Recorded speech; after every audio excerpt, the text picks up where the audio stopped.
할렐루야. 오늘 종려주일입니다.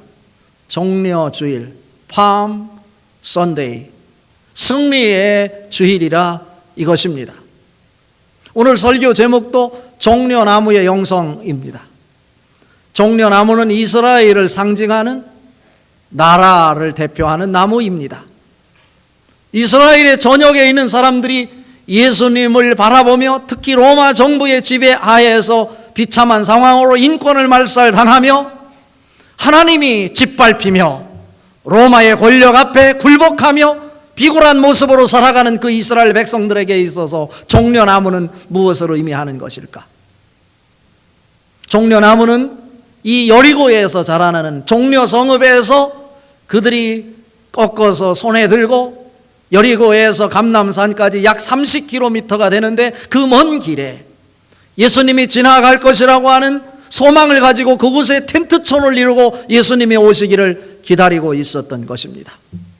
예수님이 그곳에 오시자 그들은 손에 든 종려나무가지를 들고 흔들면서 호산나 호산나 다윗의 자손이시여 라면서 예수님을 환호했습니다.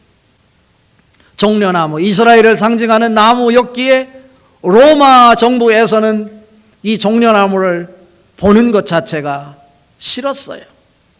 그래서 그 종려나무를 이스라엘 나라에서 완전히 제거시키기 위해서 종려나무 밑동을 다 베었고 그 밑동까지도 다 태워 없애려고 그곳에 기름을 뿌리고 불을 질렀어요. 이제 이스라엘 전역의 종려나무는 사라진 것입니다. 그런데 놀랍게도 봄이 되자 종려나무 밑동은 죽지 않고 그곳에서 우미도 샀고 싹이 났고 다시 나무로 자라게 되었던 것이죠. 이렇게 죽지 아니하고 기름을 뿌리고 불을 질러도 다시 살아난다라고 하는 의미에서 종려나무의 종려를 피닉스라고 이름을 붙입니다. 불사조라고 하는 뜻이죠. 죽지 않는 새처럼 영원히 죽지 않는 수많은 고통과 압박 속에서도 다시 살아나는 부활을 지칭하는 것이 종려나무이다. 이것입니다. 그렇다면 오늘 호산나를 외치면서 감람산에서 텐트촌을 이루고 예수님을 맞이했던 이들의 모습 속에서 종려주일에 하나님이 우리에게 담아주고 싶으셨던 마음은 도대체 뭘까? 우리가 오늘 본문 말씀을 통해 그 의미를 찾아보며 우리가 종려주일에 새롭게 결단하며 우리도 우리 오른손에 영원히 죽지 않는 영생수이신 종려나무 가지를 흔들 수 있는 영성이 넘쳐날 수 있기를 바랍니다. 첫 번째로 오늘 말씀을 통해 우리에게 주시고자 하는 메시지는 뭐냐면 주님 말씀 앞에 절대적인 순종으로 주님을 높이고 있는가입니다. 오늘 읽은 말씀 중에 13절, 14절 같이 읽어봅니다. 종려나무 가지를 가지고 맞으러 나가 외치되 호산나 찬송하리로다. 예수는 한 어린 나귀를 보고 타시니입니다. 그들이 외친 소리는 예수님이 태어나시기 전 500년 전에 있었던 스가랴 선지자의 예언이 성취되어지는 순간입니다. 그런데 그들이 호산나 노래를 부르며 주님을 찬양하고 있는데 찬양하는 그들 앞에 예수님께서 오늘 14절에 보니까 나귀를 보고 타시니입니다. 이 나귀가 어디서 온 것입니까? 오늘 이 사건은 너무나 중요한 사건이기에 마태복음, 마가복음, 누가복음, 요한복음에 동시에 기록되고 있어요. 요한복음이 제일 늦게 기록된 책이기에 오늘 본문 말씀은 예수님께서 나귀를 보고 타시니 라고 하면서 그 과정은 생략하고 있어요. 앞에 복음서에서 다 소개가 됐기 때문에 이것은 우리가 병행 구절을 통해서 찾아볼 수 있는 건데요. 마태복음 21장 6절에 보니까 뭐라고 말씀하고 있냐면 제자들이 가서 예수께서 명하신 대로 하여 라고 말씀하고 있습니다. 그런데 이 제자들이 가서 그 나귀를 풀어올 때 그 나귀 주인이 있을 것인데 주인이 그것을 허락지 않으면 어떻게 합니까? 라는 생각이 있었을 수 있죠. 주인이 뭐라고 하거든 주께서 쓰시겠다 하라 주님 말씀하셨고 그 말씀 믿고 그곳에 나귀를 가지러 간 것입니다. 쉽지 않은 일이에요. 그 명을 할 때는 적어도 나귀 값을 지불할 돈을 주었어야 됐죠. 그런데 돈을 주지도 않고 아무 대가를 지불하지 않은 채 주님이 그냥 명령하신 것인데, 오늘 이 두 제자는 주님이 말씀하셨으니 주님이 명령한 대로 하여입니다. 이게 얼마나 놀라운 일입니까? 여기에서 우리에게 보여주는 메시지는 뭘까요? 우리의 생각을 초월해서 영생수인 희망이 전혀 없는 상황 속에서 불사조이고 영원히 죽지 않는 부활이고 승리를 상징하는 예수님께서 말씀하셨으니 그 예수님이 말씀하신 대로 절대적으로 말씀 앞에 순종함으로 그 나귀를 풀어 가지고 왔다라고 하는 말씀입니다. 오늘 읽은 말씀 12장 16절에 보니까 이 사실에 대해서 제자들도 알지 못했다고 그랬어요. 그런데 이 예수님이 스가랴 선지자의 예언이 성취된다고 하는 사실을 나사로가 죽었다가 나흘 만에 살아나시는 그 광경을 보고 있었던 그 사건의 증인자가 오늘 증언하고 있다고 말씀하고 있는 것입니다. 그 증언자의 메시지 앞에 이스라엘 백성들은 환호를 했고, 이 예수님이 죽은 나사로를 나흘 만에 살려낸 자라고 할 때 참으로 우리의 희망이고 영원한 불사조이고 영생의 주인공이고 우리의 구원자고 우리의 메시아다, 이 사실을 선포하며 찬양하게 되었다 이것입니다. 그들이 찬양하는 모습을 보고 제자들이 그제서야 스가랴 선지자의 예언이 성취되는 것을 깨닫고 알게 됐다라고 오늘 성경은 기록하고 있는 것입니다. 오늘 말씀을 우리 삶 속에 어떻게 적용할 수 있을까요? 여러분 삶 속에 살아계신 하나님의 말씀이 있을 것인데, 영생의 말씀이 있을 것인데, 주님이 말씀하시는 말씀 앞에 진정한 순종이 있는가를 물어야 된다라고 하는 거예요. 요한복음 11장 25절 26절에 보면 예수께서 이르시되 나는 부활이요 생명이니 나를 믿는 자는 죽어도 살겠고 무릇 살아서 나를 믿는 자는 영원히 죽지 아니하리니 이것을 내가 믿느냐? 라고 묻고 계십니다. 요한복음 5장 24절에 보면 내가 진실로 진실로 너희에게 이르노니 나를 믿는 자는 영생을 얻고 내 말을 듣고 또 나 보내신 이를 믿는 자는 영생을 얻고 심판에 이르지 아니하나니 사망에서 생명으로 옮겼느니라 말씀하고 있습니다. 예수님이 곧 영생이고 사망을 박차고 부활하셔서 구원의 완성자로 우리에게 서 있는 메시아임을 선포하는 말씀입니다. 히브리서 4장 12절에 말씀합니다. 하나님의 말씀은 살았고 운동력이 있어 좌우에 날선 어떤 검보다도 예리하여 혼과 영과 및 관절과 골수를 찔러 쪼개기까지 하며, 그런 능력의 말씀, 영생의 말씀, 창조의 말씀이 우리 앞에 있을진데 그 말씀 앞에 절대 순종함으로 주님을 높여드리는 여러분의 모습이 이 종려주일에 있어지기를 바랍니다. 두 번째로 오늘 보여주는 메시지는 자기의 것을 즐거이 주님께 드림으로 주님을 높이고 있는가입니다. 남의 것이 아니라 자기 것입니다. 내 것을 주님을 위해서 기꺼이 내어드림이 있는가라고 하는 것입니다. 오늘 읽은 말씀 중에 15절 말씀 같이 읽어보겠습니다. 이는 기록된 바 시온 따라 두려워하지 말라. 보라 너의 왕이 나귀 새끼를 타고 오신다 함과 같더라 입니다. 나귀 새끼를 타고 오신다 함과 같더라. 이거는 스가랴 9장 9절이 예언의 말씀이 성취되는 순간이라고 그랬습니다. 그런데 이 나귀가 어디에서 왔다고 그랬습니까? 감람산 건너 마을에 있는 베다니의 어느 가정에 메어놓은 나귀였습니다. 그런데 그 나귀가 주님이 태워지도록 들여졌으니 주님이 탈 수 있었다 이것입니다. 그런데 성서학자들의 연구 결과 베다니의 이 나귀와 나귀 새끼를 소유하고 있었던 이 사람은 그 나귀와 나귀 새끼가 그 집 소유의 전부였었다. 이렇게 해석을 하고 있습니다. 자기 재산의 전부일 것인데 주님이 쓰시겠다 말하니 서슴없이 그가 철저하게 준비하고 있었다 라고 하는 사실을 우리는 눈치챌 수 있습니다.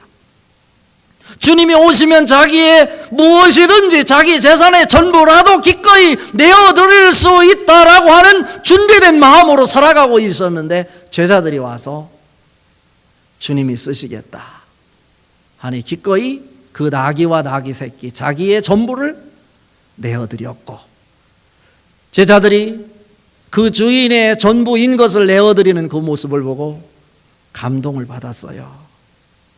예수님 제자들조차도 3년 동안 예수님을 따라다니며 배우고 훈련을 받고 하나님의 백성으로 어떻게 사는 것이 참다운 인생의 의미와 가치가 있는지를 보고 배운 바였지만 자기 것을 놓지 못하고 있었던 제자들, 그런데 예수님과 어쩌면 아무 관계도 없는데도 주님이 쓰시겠다 하니 기꺼이 자기의 전부를 내놓는 이 나귀 주인의 이 실천적인 모습을 보고 이 제자들이 부끄러웠고 창피했어요.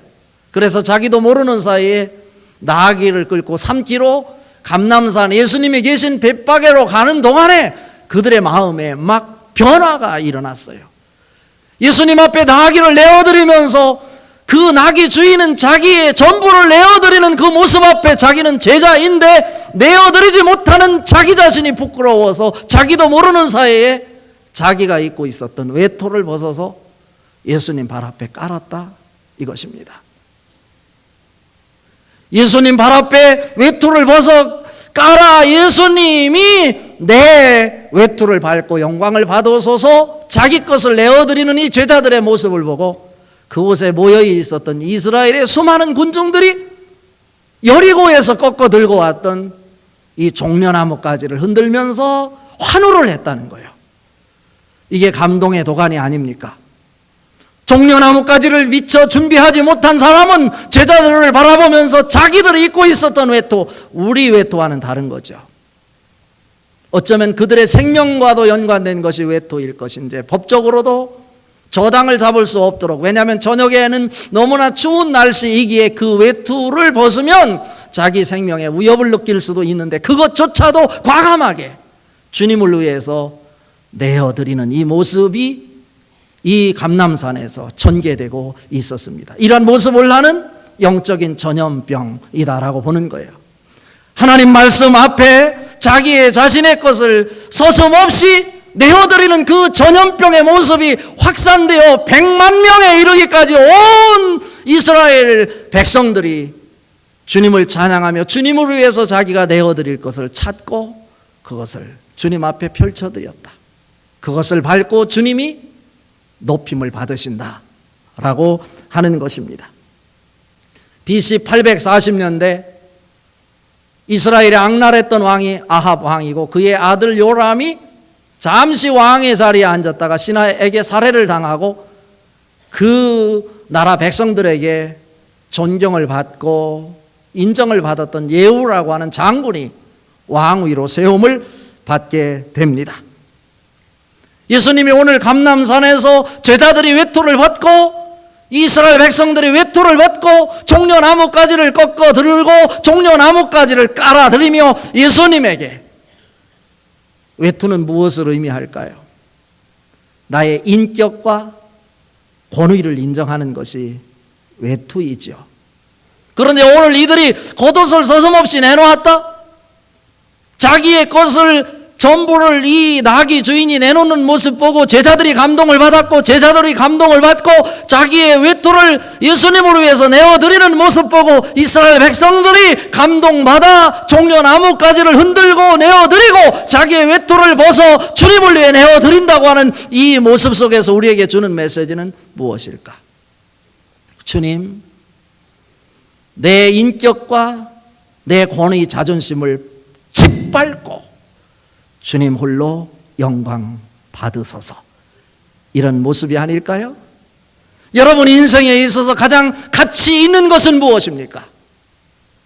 남의 것을 바라보고 그 남의 가치를 말하는 자가 아니라 적어도 주님이 나에게 준 내 인생에 가장 가치 있는 것을 주님으로 위해서 서슴없이 기쁨으로 내어드리며 나의 인생의 가장 고귀한 가치를 밟고 주님 영광 받아 주시옵소서 외칠 수 있는 이러한 모습을 이 종려주일에 주님은 우리에게 요구하고 계시는 것입니다.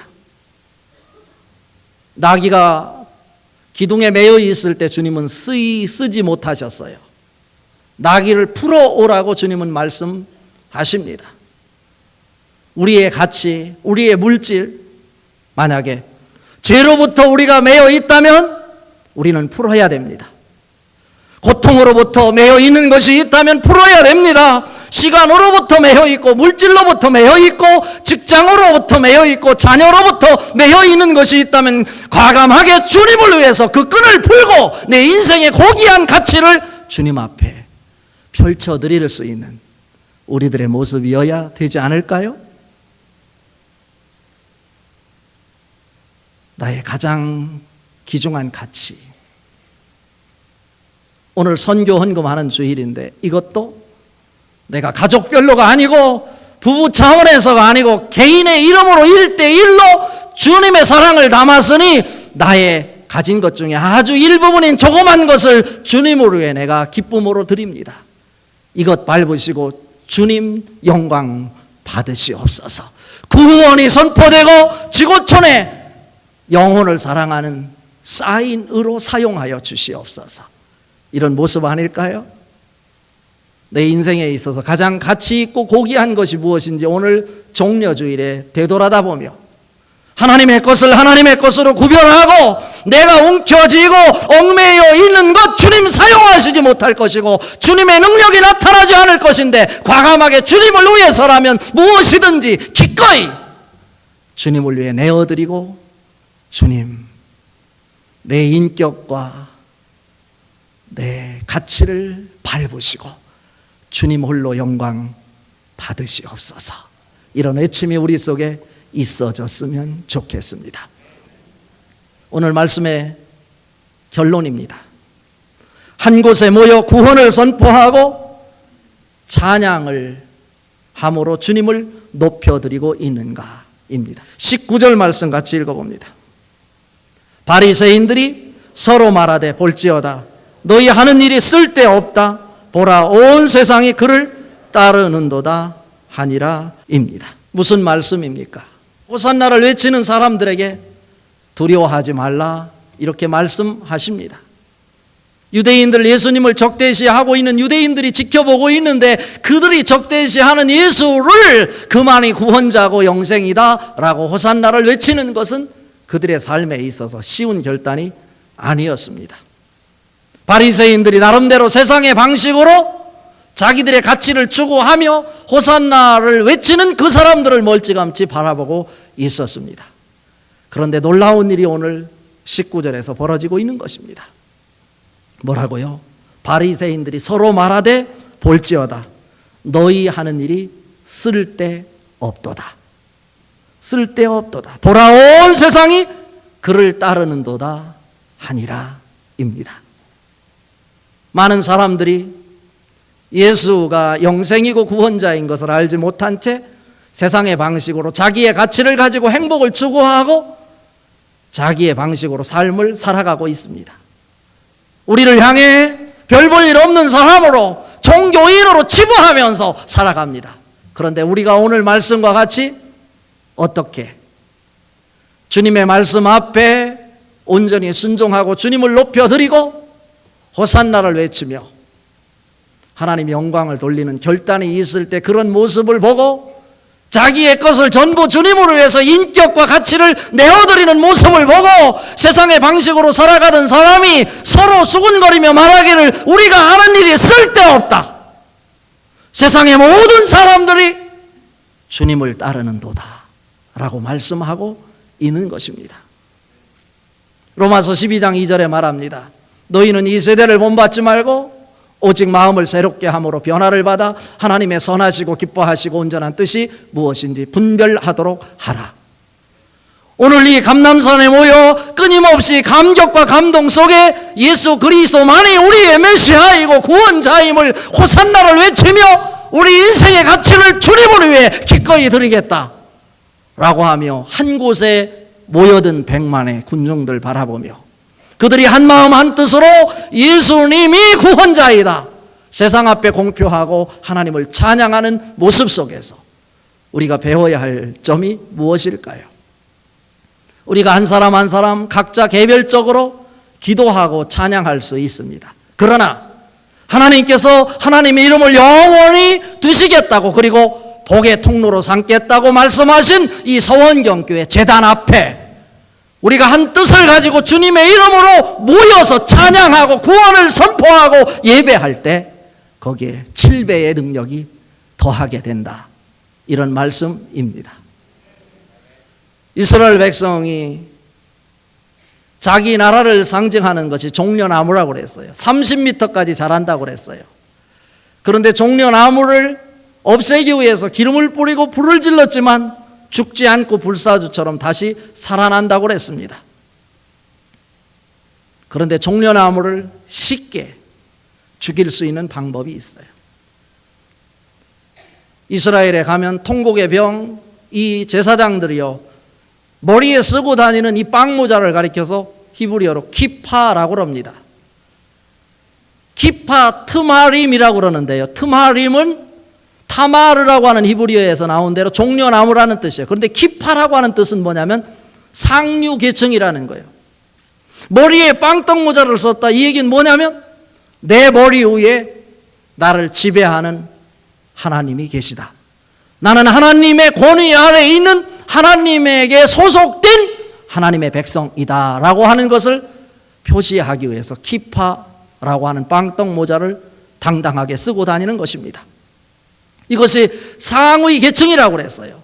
종려나무가 30m까지 이렇게 높게 자라는 나무인데 가장 중간에 있는 높은 그 중앙에 있는 이 순의 가지를 꺾으면 종려나무가 하루도 견디지 못하고 말라 비틀어져 죽는다고 하는 이런 특징을 가지고 있습니다. 무엇을 의미합니까? 나는 이 땅에 활보하고 살지만 내 머리 위에 나를 축복하시고 나를 지키시고 나를 조정하시는 하나님이 없이는 하루도 살 수 없는 존재이다 라고 하는 고백이 아닐까요? 오늘 또 하나님 앞에 하나님을 찬양하면서 우리는 기파의 모자를 쓰고 다니진 않지만 내가 최고 높은 자가 아니라 내 머리 위에 나에게 축복하시는 하나님이 계시다를 선포하며 하나님의 이름이 있는 이 성전에 모이기를 힘쓰고 한 곳에 모여 예수가 구원자이다. 수가성 여인처럼 내가 그리심산에서 예배를 해야 됩니까? 아니면은 예루살렘에서 예배해야 됩니까? 메시아가 오면 이 문제가 해결될 건데 그때 예수님이 그 말씀을 들으시고 내가 바로 그 메시아다. 그 여인이 눈이 떠서 예수님을 알아보고 예수 그리스도가 메시아임을 수가성 사람들에게 전하는 복음 전도자가 됐다는 것 너무나 잘 압니다. 이 물을 먹는 자마다 다시 목마르려거니와 내가 주는 물을 먹는 자는 영원히 목마르지 아니하리니 내가 주는 물은 그 속에서 영생하도록 솟아나는 샘물이 되리라. 영생수의 축복, 요한복음 4장 13절 14절 말씀입니다. 오늘 또 다시 한번 종려주의를 맞이해서 영원히 죽지 않는 종려나무를 생각하며 왜 이스라엘 백성들이 종려나무를 꺾어 예수님을 환호했는지 영생이고 부활이신 예수님을 만방의 구원의 메시아로 선포하며 여러분의 귀중한 가치를 주님께 드림으로 주님을 높여드리는 축복이 여러분 삶 속의 신앙의 여정 위에 여러분 가정에 여러분 사업장에 넘쳐나기를 주님의 이름으로 축복합니다.